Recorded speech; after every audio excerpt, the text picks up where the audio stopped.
राज्याचे महसूल मंत्री चंद्रशेखर बावनकुळे हे 31 जुलै आणि 1 ऑगस्ट रोजी 2 दिवसांच्या रायगड जिल्हा दौऱ्यावर असून त्यांनी जिल्हाधिकारी कार्यालयात महसूल विभागाच्या कामकाजाचा सविस्तर आढावा घेतला। यावेळी जिल्ह्यातील प्रलंबित महसुली प्रश्न, विविध शासकीय योजनांची अंमलबजावणी आणि विकास कामांच्या प्रगतीचा आढावा घेण्यात आला।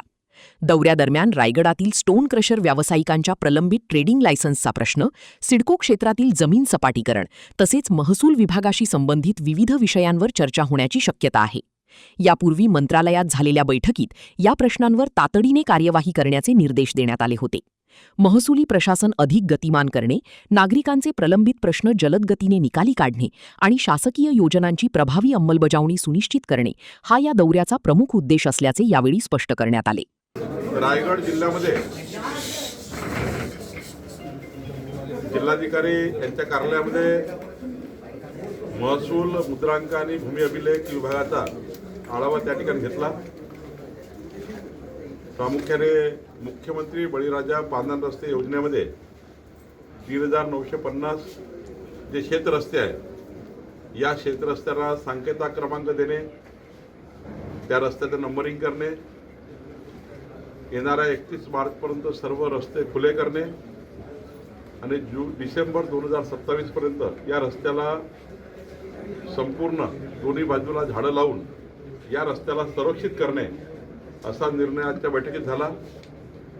सोबतच 1 जानेवारी 2011 पूर्वी जी काही बांधकामे शासकीय जागावर अतिक्रमण झाले असतील, ज्यांना लोक राहायला आले असतील, त्या सर्वांचं सर्वेक्षण करून या सर्वांना त्यांच्या मालकी हक्काचे कागदपत्र तयार करणे, त्याचं स्वामित्व देणे याकरताही सर्वेक्षणाचा निर्णय आम्ही केला। 15/10/2024 पूर्वी जे काही खाजगी जागेवर बांधकाम झाले आहेत आणि त्यांच्याकडे मालकीत्व अजून मिळालं नाही, त्या सर्वांना स्वामित्व देण्याचाही आम्ही निर्णय घेतलेला आहे। सोबतच या जिल्ह्यामध्ये पोट हिस्से जे आहेत 200 रुपयात मोजणी करायची आहे, पोट हिस्सेची ते करण्याचा आम्ही विचार केलेला आहे।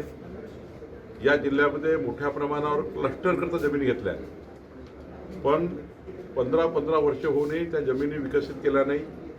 ज्या औद्योगिक प्रयोजनाकरता घेतल्या होत्या, काही क्लस्टर बांधकामाकरता घेतल्या होत्या, पण त्या अजून वापरण्यात आल्या नाही।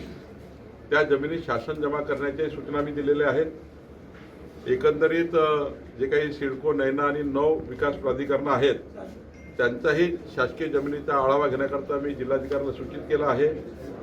अनिर्बंधित वापर जो सुरू झालेला आहे काही ठिकाणी, तो वापर थांबवण्याच्याही सूचना मी जिल्हाधिकाऱ्यांना दिलेल्या आहेत आणि पुढच्या 3 महिन्यामध्ये या जिल्ह्यामध्ये पुन्हा एकदा एकंदरीत संपूर्ण विषयाची सुसूत्रता करण्याचा विचार आम्ही केला।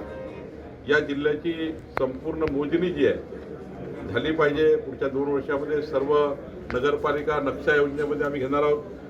प्रत्येक प्रायव्हेट घराची सरकारी मोजणी आम्ही करणार आहोत। या ठिकाणी 15 डेमध्ये कुठलाही अर्ज मोजणीचा आला तर तो निकाला पाहिजे, 15 दिवसातच मोजणी झाली पाहिजे, हा निर्णय आम्ही घेतलेला आहे। याकरता जे भूमी अभिलेख आहे त्यालाही मजबूतीकरणाचा निर्णय आम्ही केला आहे। मुद्रांक शुल्क विभाग जो आहे त्यामध्ये जे काही तक्रारी येतात त्या तक्रारी येऊ नये याची काळजी आम्ही घेतली आहे। एकंदरीत 2-2.5 तासाच्या बैठकीमध्ये महसूल विभाग गतिमान, पारदर्शी आणि लोकाभिमुख करण्याचा विचार आम्ही केलेला आहे आणि यातून आम्ही पुढे जातो आहे।